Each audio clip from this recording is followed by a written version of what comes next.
Hello friend, Radhe Radhe. তো আজকে তো রোদ ওঠেনি, তোমরা সবাই জানো। আর আমি আজকে তেমন বিশেষ কোনো কাজও করিনি যে সেগুলো ভিডিও ক্লিপ নেব বা একটা ব্লগ বানাবো। তো সকালে ঘুম থেকে উঠে আমার নিজের যা সকালের কাজ সেগুলো করে আমি দেখো পাপানকে স্নান করিয়েছি, খাইয়েছি, স্নান করেছি, আমি স্নান করেছি, পুজো করে এই দেখো পাপান পাশে ঘুমোচ্ছে আর আমি বই পড়ছি।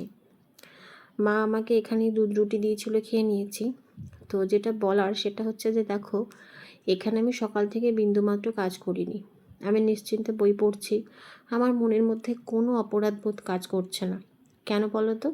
কারণ আমি মার কাছে আছি।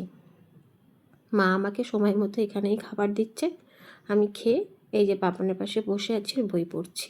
কিন্তু ব্যতিক্রমটা হয় শ্বশুর বাড়িতে।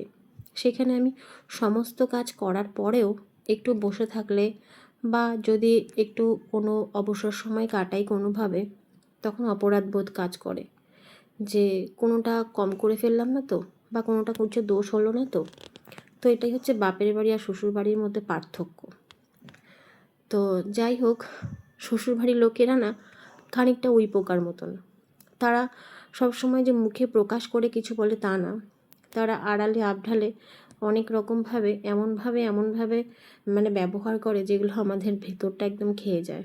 তো যাই হোক, পাপান উঠে পড়েছিল আর যে বাদাম খাচ্ছিল। আর তারপরে সন্ধ্যেবেলা সবাই পড়তে এসেছিলো, আর তো সে সময় ভাই একটা ভুট্টা এনে দিয়েছে, সেটা পাপান খাচ্ছিল, আমিও খাচ্ছিলাম। তো আমার আর পাপানের ভিডিও তোমাদের কেমন লাগে অবশ্যই জানিও।